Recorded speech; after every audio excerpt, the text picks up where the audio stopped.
ETF index mutual funds నేర్చుకుని stock మార్కెట్లో రాణించాలనుకుంటున్నారా? వెంటనే ఈ నెంబర్కి కాల్ చేయండి. నమస్కారం, నేను మీ అడ్వకేట్ సంగీత. నా దగ్గరకు ఒక కేసు వచ్చింది. అదేంటంటే ఒక అబ్బాయి లవ్ లో ఫెయిల్ అయ్యాడు. నేను ఆ అమ్మాయి మీద కేసులు పెట్టాలనుకుంటున్నాను మేడం అని చెప్పేసి అడిగారు. కానీ అమ్మాయిల మీద కేసులు పెట్టాలి అంటే ఖచ్చితంగా మీ దగ్గర అన్ని రకాల ఆధారాలు ఉండాలి. అంతేకాని ఊరికేనే వచ్చి నేను ఆ అమ్మాయితో లవ్ లో ఉన్నాను, నాతో పాటు 2 years నా రిలేషన్షిప్ లో ఉంది, అంతేకాకుండా మేము అన్ని ఇంకొక వైఫ్ అండ్ హస్బెండ్ లాగానే మేము లైఫ్ ని లీడ్ చేసాము అంటే కుదరదు. మీరు ఒకవేళ కేసులు పెట్టాలన్నా కూడా ఓన్లీ చీటింగ్ కేసు ఒకటి పెట్టొచ్చు, 420 మాత్రమే పెట్టొచ్చు. అది కూడా ఎలా అంటే ఆవిడకి ఏమన్నా మీరు డబ్బులు పెడతారు కదా, ఇది కొనిచ్చడం కానివ్వండి, ల్యాప్టాప్ అంటే ల్యాప్టాప్, లేదంటే డ్రెస్సెస్, చెప్పలు, ఇలాంటివన్నీ అడుగుతారు అమ్మాయిలు. లేదంటే పెద్ద పెద్ద ఐఫోన్లు కానివ్వండి, మధ్యకాలంలో ట్రెండ్, ఇలాంటివి మాత్రమే మీరు తీసుకోవడానికి ఉంటుంది. అంటే నన్ను మోసం చేసింది, నా దగ్గర నుంచి డబ్బులు వసూలు చేసింది, ఒక లైన్ మాత్రమే వస్తుంది. అంతేగాని ఆ అమ్మాయిని నేను ఇట్లా అరెస్ట్ చేసింది, నన్ను ఇట్లా ఇబ్బంది పెట్టింది, నేను మానసికంగా ఇబ్బంది పడుతున్నాను అన్న విషయాలు అయితే ఇందులో అప్లికేబుల్ అవ్వవు. అది కూడా మీరు డబ్బుల్ని ఎలా వసూలు చేసుకోవాలి అంటే, ఎవరైతే అమ్మాయి ఉంటుందో ఆ అమ్మాయి మీద ఉన్న ప్రేమతో మీరు ఆ అమ్మాయి పేరు మీదనే కొంతమంది ఫోన్లు తీసుకోవడం కానివ్వండి, ల్యాప్టాప్లు తీసుకోవడం కానివ్వండి చేస్తారు. ఈఎంఐ మాత్రం మీ దగ్గర నుంచి వెళ్తుంది. కానీ ఎప్పుడైతే మనము ఆమె పేరు మీద ఉన్న ప్రాపర్టీ ఉంటే ఈఎంఐ అయిపోయిన తర్వాత ఆటోమేటిక్ గా అది అనేది కన్వర్షన్ అమ్మాయి పేరు మీదకే అవుతుంది. అప్పుడు అది మీ పేరు మీద ఉన్నట్టు కాదు, మీరు ఆ అమ్మాయికి కొనిచ్చినట్టు కాదు. ఒకటి. రెండోది, కొంతమంది కాలేజ్ ఫీజులు కూడా కడుతూ ఉంటారు. కాలేజ్ ఫీజులు కట్టినప్పుడు కూడా మీరు మీ బ్యాంక్ అకౌంట్ త్రూ నుంచి మీ నేమ్ ఏదైతే ఆ నేమ్ నుంచెల్లే కాలేజ్ కి ఇంత ఫీజు కట్టాము అన్నది చూపించాలి. అంతే తప్పించి ఈవిడ అకౌంట్ లో వేసి ఈవిడ అకౌంట్ లో నుంచి మీరు కట్టుకో అని చెప్పేసారంటే కుదరదు. అది కూడా మీకు డబ్బులు మళ్ళీ వెనక్కి తీసుకోవడానికి ఉండదు. అంతేకాకుండా ఇంకొకటి ఏంటంటే, ఎప్పుడైతే మీరు ఆ విషయాలన్నీ కూడా అబ్జర్వ్ చేసేసి అన్ని ఆధారాలు ఉంటాయి, ప్రాపర్టీ కానివ్వండి, తర్వాత నెక్స్ట్ డబ్బులు కానివ్వండి, ట్రాన్సాక్షన్స్ ఏవైతే చేస్తారో ఆ రిసిప్ట్స్ కానివ్వండి, ఏమైనా గిఫ్ట్స్ ఇస్తే ఆ గిఫ్ట్లు కానివ్వండి, ఏదైనా మీ పేరు మీద ఉన్నప్పుడు మాత్రమే మీరు వాటిని చూపించి బ్యాక్ తీసుకోవడానికి ఉంటుందే తప్పించి అది కూడా 420 కేసు పెట్టేసి మిగతా టైంలలో నాకు అవన్నీ నేనే కొనిచ్చేసాను, ఆవిడ యూజ్ చేస్తున్న కార్ నాదే, ఆవిడ యూజ్ చేస్తున్న ల్యాప్టాప్ నాదే, నేను కొనిచ్చిందే, ఆవిడ యూజ్ చేస్తున్న మొబైల్ నేను కొనిచ్చిందే అంటే కుదరదు. ఓవరాల్ గా ఎప్పుడు కూడా కోర్టు దాన్ని స్వీకరించదు. ఏదైనా సరే ప్రూఫ్, ఎవిడెన్స్ కంపల్సరిగా మీరు ఏ ఎవిడెన్సెస్ అయితే చూపిస్తారో ఆ ఎవిడెన్సెస్ మీకు అది కోర్టులో వాటిని త్రూ మనకి ఇవ్వడం అనేది జరుగుతుంది. అంతే తప్పించి మీరు ఊరికేనే వెళ్ళేసి నేను ఇట్లా ఇచ్చాను అంటే కుదరదు.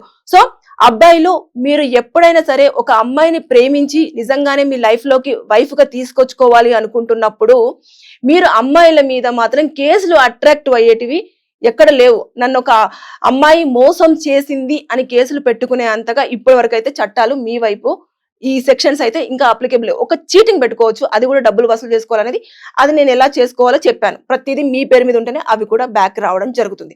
సో అందుకని మీరు ఎప్పుడైతే నిజంగానే ఈ అమ్మాయి నా వైఫ్ అని చెప్పేసి ఫిక్స్ అవుతారో ఇంట్లో చెప్పండి, అక్కడ ఇటువైపు ఇంట్లో చెప్పండి, మీ ఇంట్లో చెప్పండి, ఒప్పించుకొని పెళ్లి చేసుకున్న తర్వాతనే మీరు ఏమైనా వస్తువులు కానివ్వండి, ప్రాపర్టీస్ ఆవిడ పేరు మీద రిజిస్ట్రేషన్ చేయించడం కానివ్వండి, కారు కొనివ్వడం కానివ్వండి, లేదంటే ఐఫోన్ కొనివ్వడం కానివ్వండి, ఇలాంటివి పెద్ద పెద్ద అమౌంట్ ఉన్న వాటిని మీరు వాళ్ళ గిఫ్ట్ ఇవ్వాలనుకున్నప్పుడు అప్పుడు మీరు దాన్ని చూసుకొని ఇవ్వండి తప్పించి ఊరికేనే వాళ్ళు అడుగుతున్నారు కదా అని చెప్పేసి వాళ్ళ పేరు మీద కొనంటే చివరికి మీరు జీరో, వాళ్ళని ఏమీ చేయలేదు. అమ్మాయిలకు అంటే అలా ఉంది, మన చట్టంలో అలాగే ఉంది. అమ్మాయిలు ఇబ్బంది పడేలాగా ఏది ఉండదు. కాబట్టి మీరు కేసులు పెట్టడానికి అమ్మాయిలు మోసపోయాము అని చెప్పేసి నా దగ్గరకు వచ్చినా ఇంకెవరి దగ్గరకు వచ్చినా మేము పెట్టేది ఒక చీటింగ్ కేసు మాత్రం పెట్టగలం. పెడితే దాని ప్రకారంగా మీరు ఏమైతే ఇచ్చారో అవి మీకు కలెక్ట్ చేసేయడానికి ఇస్తాం, ఈ అన్ని ఆధారాలు ఉంటేనే. లేకపోతే అది కూడా మేము చెయ్యలేము. సో పోలీసులు అయినా సరే ఎవరైనా సరే అమ్మాయిని పిలిపించి మాట్లాడతారు. ఒకవేళ వస్తాను అంటేనే అమ్మాయి బలవంతంతో అమ్మాయిని మాత్రం బెదిరించో లేకపోతే బలవంత పెట్టో స్టేషన్ కి పిలిపించి ఇలా చేయరు. కాబట్టి మీరు ఎట్టి పరిస్థితుల్లో ఎప్పుడైనా సరే మీరు తగిన జాగ్రత్తలు తీసుకోండి. మీరు నిజంగానే అమ్మాయిని ప్రేమించిన, అమ్మాయి మీతో నిజంగా ప్రేమించిన ఫస్ట్ ఇంటికి తీసుకెళ్లి పరిచయం చేయండి. మేము పెళ్లి చేసుకోవాలనుకుంటున్నాము. మేజర్స్ అయితే, మైనర్స్ గురించి నేను చెప్పట్లేదు. సో మేజర్స్ అయినప్పుడు చెప్పి ఇరు కుటుంబాల అంగీకారంతో ఒక మండపంలో హిందూ మ్యారేజ్ యాక్ట్, అది కూడా 13B ప్రకారంగా పెళ్లి చేసుకుంటే మీకు ఫ్యూచర్ లో ఎప్పుడైనా ఇబ్బంది వస్తే ఇది ఉపయోగపడుతుంది. ఇవన్నీ కూడా జాగ్రత్తలు తీసుకున్నప్పుడే మీరు అమ్మాయి నుంచి వెళ్ళి మోసపోయినవి వెనక్కి తీసుకోవడానికి ఉంటుంది. కానీ అమ్మాయిని పనిష్ చేయాలి, అమ్మాయితో ఇలా సెక్షల్ వేయాలి, మనకు ఖచ్చితంగా జైల్లో పడేయాలి అని అంటే కుదరదు. చాలా వరకు ఆవేశంలో వస్తూ ఉంటారు అబ్బాయిలు, నన్ను మోసం చేసింది, నేను ఏదో ఒకటి చేయాలి, ఆమెకు పనిష్మెంట్ ఇవ్వండి మేడం, ఈ కేసులు పెట్టండి, ఆ కేసులు, ఏ కేసులో కూడా అప్లికేబుల్ అవ్వవు. ఇద్దరు ఇష్టపూర్వకంగా ఉన్నారు, నచ్చలేదు, ఒక పర్సన్ కి వెళ్ళిపోయారు, వాళ్ళ మీద కేసులు పెట్టే అంత రైట్స్ అయితే లేవు. సో జాగ్రత్తగా మీరు ఇవన్నీ చూసుకున్న తర్వాతనే మీరు నిర్ణయాలు తీసుకోండి. చట్టాలన్నీ కూడా రోజుకి ఇంప్లిమెంటేషన్ జరుగుతున్నాయి. జడ్జిమెంట్స్ కూడా చాలా డిఫరెంట్ గా కొత్త జడ్జిమెంట్స్ రావడం జరుగుతుంది.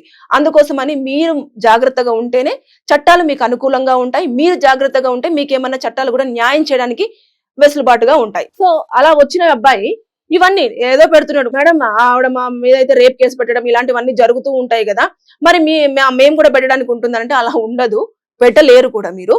ఎందుకంటే అమ్మాయి మీద మాత్రం అబ్బాయిలు కేసు పెట్టే అంతగా ఇప్పుడు వరకు ఏమీ రాలేదు. లవ్ చేయట్లేదు, ఆమెకు ఇష్టం లేదు, వెళ్ళిపోయింది. మీరు కూడా మీకు ఇష్టం లేకపోతే మీరు వెళ్ళిపోయినా కూడా అమ్మాయి ఇప్పుడు రేప్ కేసులు కూడా అంత సివియారిటీగా లేవు. ఖచ్చితంగా అంత ఎంక్వైరీ చేయాలి. లివింగ్ రిలేషన్షిప్ లో ఉన్నప్పుడు అది వెంటనే ఇమీడియట్ గా రేప్ జరిగిందంటే ఇది విత్ ఇన్ 24 hours లోనే అది ఐడెంటిఫై అయితే ఖచ్చితంగా పనిష్మెంట్ ఉంటుంది తప్పించి రేప్ కేసు పెట్టంగానే తీసుకెళ్లి ఒకప్పటిలాగా జైల్లో వేసేసి ఇదంతా ఇప్పుడు లేదు. చట్టాలు మారుతున్నాయి, కొత్త చట్టాలు వస్తున్నాయి, ఇప్పుడిప్పుడే ఇంప్లిమెంటేషన్ అనేది జరుగుతూ ఉంది. సో ఈ నేపథ్యంలోనే మనము దాని గురించి జాగ్రత్తగా అని తెలుసుకుంటూ ఉంటే మీకు ఎక్కడ ఏం చేయాలి ఏంటి అనేది ఎవ్రీథింగ్ మనకి తెలుస్తూ ఉంటుంది. కాబట్టి ఈ అబ్బాయి వచ్చి నన్ను అడిగినంత మాత్రం నేను వెంటనే ఇమీడియట్ గా ఏ కేసులు అంటే ఆ కేసులు నేను పెట్టలేను. ఆయన ఏదైతే నష్టపోయిండో డబ్బుల పరంగా లేదంటే కొన్ని ప్రాపర్టీ ఏవైతే ఇచ్చాడో వస్తువుల పరంగా అవన్నీ నేను కలెక్ట్ చేసి ఇవ్వగలనేమో, కానీ మిగతాది కేసులు పెట్టేసి ఖచ్చితంగా జైల్లో పనిష్మెంట్ ఇవ్వాలి, 2 సంవత్సరాలు కానీ 1 సంవత్సరం కానీ జైల్లో ఉంచండి, ఆవిడకు బుద్ధి వస్తుంది, ఆవిడ ఖచ్చితంగా మారుతుంది అంటే అట్లా మనం చెయ్యలేము. ఎందుకంటే సెక్షన్స్ లేనప్పుడు మేము సెక్షన్స్ అప్లికేబుల్ చేసేసి వాళ్ళకు లేని పనిష్మెంట్ ని చట్టాలు ఎప్పుడూ కూడా ఇవ్వలేవు. సో మనం జాగ్రత్తగా ఉంటేనే మనం ఏదైతే ఉంటుందో అది చేయగలం. కాబట్టి అబ్బాయిలు తస్మత్ జాగ్రత్త. మీ మోసపోవడానికి మీ మనస్తత్వమే కారణం. మీరు అమ్మాయిలు చెప్పేది ఎంతవరకు నిజం, నీతో ఎంతవరకు కరెక్ట్ గా ఉంటుంది, ఎంతవరకు మిమ్మల్ని లవ్ చేస్తుంది, ఎంతవరకు మీకు హామీ ఇస్తుంది, ఎంతవరకు మీకు సపోర్ట్ చేస్తుంది అనేది ప్రతిదీ ఎంక్వైరీ చేసుకున్న తర్వాత మీ లైఫ్ లో కరెక్ట్ ఫిట్ అవుతుందా లేదా అని చూసుకోండి. అంతేగాని అంత అయిపోయిన తర్వాత వచ్చి కేసులు పెట్టమంటే కష్టం, పనిష్మెంట్ ఇవ్వడానికి లేదు, మీరు బాధపడాల్సే వస్తుంది.